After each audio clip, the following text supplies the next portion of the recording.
Halo semuanya, perkenalkan nama saya David Charles Rudiat.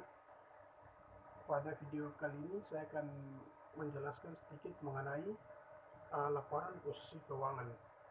Laporan posisi keuangan yang juga biasanya disebut sebagai laporan keadaan atau laporan posisi keuangan yang menyediakan banyak sekali informasi-informasi berharga mengenai perusahaan tersebut, terutama ketika dikaji selama periode beberapa tahun dan siap dievaluasikan terkait dengan laporan keuangan lainnya. Namun demikian, pengetahuan awal untuk mempelajari apa saja yang telah diajarkan laporan posisi keuangan kepada kita itu merupakan pengetahuan dasar tentang sejumlah akun yang dalam laporan tersebut dapat dihubungkan tiap-tiap akunnya dengan laporan keuangan secara keseluruhan nantinya.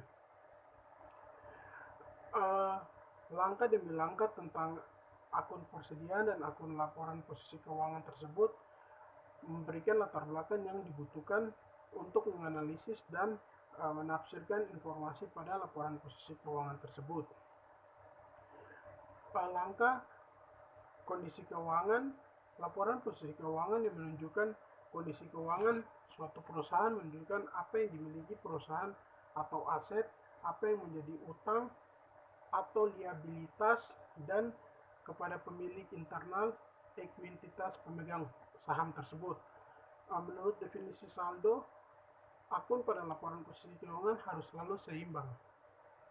Konsolidasi adalah laporan berlaku ketika perusahaan memiliki cabang anak perusahaan, di mana ketika perusahaan tersebut atau perusahaan induk ini memiliki 50% saham dari perusahaan lainnya.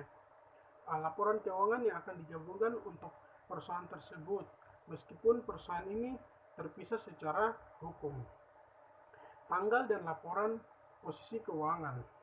Kebanyakan perusahaan menggunakan tahun kalender dengan periode akuntansi yang berakhir pada tanggal 31 Desember. Laporan interim akan dipersiapkan untuk setiap triwulan sekalinya yang berakhir pada tanggal 31 Maret, 30 Juni, 30 September. Beberapa perusahaan mengadopsikan tahun fisikal yang berakhir pada tanggal selain tanggal 31 Desember nantinya. Data komparatif. Data komparatif merupakan laporan keuangan yang dilakukan hanya satu periode saja karena tidak adanya titik acuan untuk menentukan perubahan pada catatan keuangan perusahaan dari waktu ke waktu. Common size atau balance sheet adalah analisis rasio vertikal yang memungkinkan membandingkan perusahaan-perusahaan dengan tingkat penjualan atau total aset berbeda-beda dengan memperkenalkan penyebut yang sama. Aset. Pada laporan posisi keuangan, aset juga dipisah-pisah menurut bagaimana aset tersebut dimanfaatkan nantinya. Aset lancar atau current asset terdiri dari kas atau aset yang diharapkan dapat dikonversikan ke kas dalam waktu siklus operasi. Siklus operasi adalah waktu yang dibutuhkan untuk membeli atau memproduksikan persediaan, menjual produk, dan mengumpulkan kas. Bagi kebanyakan perusahaan, siklus operasi adalah 1 tahun, namun bagi industri yang proses produksinya lama seperti tembakau, minuman anggur, siklusnya operasinya waktu akan lebih lama dari yang lainnya. Istilah dari lancar pada hakikatnya merujuk pada aset yang secara terus-menerus digunakan hingga habis dan digantikan pada operasi perusahaan yang sedang berlangsung nantinya. Kas dan siklus sekuritis yang diperdagangkan. Akun kas tepatnya adalah kas dalam bentuk apapun itu, deposito yang menunggu diuangkan atau rekening bank. Sekuritas yang diperdagangkan atau juga disebut sebagai investasi jangka pendek adalah substitusi kas. Kas yang tidak segera dibutuhkan di perusahaan dan untuk sementara diinvestasikan untuk mendapatkan pengembalian. Uang yang diinvestasikan biasanya ada yang dalam bentuk instrumen dengan jatuh tempo, jangka pendek, atau kurang dari 1 tahunan. minimalkan minimalkan risiko atau fluktuasi tingkat bunganya nanti. Piutang usaha. Piutang usaha adalah saldo pelanggan yang dibayarkan melalui penjualan kredit yang dapat dicairkan oleh perusahaan atau pendapatan yang diterima dari hasil penjualan kredit tersebut. Persediaan. Persediaan adalah item yang disimpan untuk dijual atau digunakan pada pembuatan produk yang akan dijual nantinya. Bagi perusahaan retail, persediaan yang ditulis hanyalah satu, yaitu barang yang dibeli untuk dijual kembali. Namun bagi perusahaan manufaktur mengungkapkan 3 jenis persediaan yang berbeda. Yang pertama, bahan mentah atau perlengkapan, barang dalam proses, dan barang jadi. Bagi kebanyakan perusahaan, persediaan merupakan penghasilan pendapatan utama perusahaan tersebut. Perkecualian adalah perusahaan berorientasi jasa yang menyimpan persediaan sedikit atau tidak sama sekali. Beban dibayar di muka.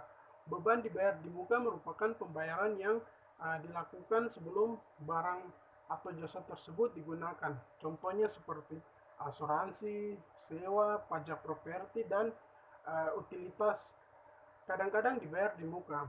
Semua itu dimasukkan ke aset lancar ketika beban tersebut akan jatuh tempo dalam 1 tahun atau siklus operasinya nanti. Properti, pabrik, dan peralatan. Kategori ini meliputi aset tetap atau juga disebut aset berwujud, aset tahan lama, dan aset modal.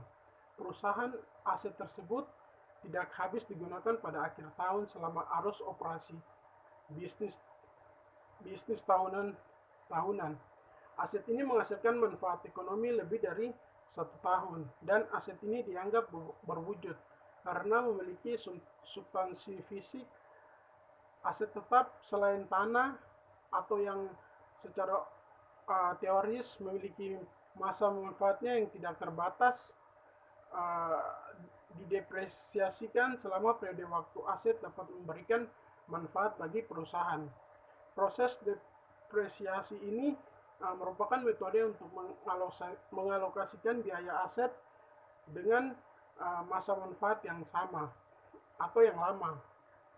Biasa awal dikurangi estimasi nilai residu pada akhir masa pemanfaatan aset disebarkan ke sepanjang masa pemanfaatan yang diharapkan atas aset tersebut. Biaya juga dianggap telah memasukkan pengeluaran apapun yang dibuat untuk membuat aset siap digunakan dalam operasi. Pada tanggal laporan posisi keuangan, kapanpun properti, pabrik, dan peralatan ditunjukkan dengan nilai buku, yakni perbedaan antara biaya awal dan akumulasi depresi pada tanggal bersangkutan. Merupakan aset yang berwujud yang dapat digunakan lebih dari 1 tahun yang memberikan manfaat terhadap operasi perusahaan selama lebih dari 1 tahun. Aset lain. Aset lain ini merupakan aset yang digunakan bukan untuk operasi perusahaan. Misalnya properti yang dibeli tetapi akan dijual lagi nanti. Kemudian pembayaran uang di muka jangka panjang.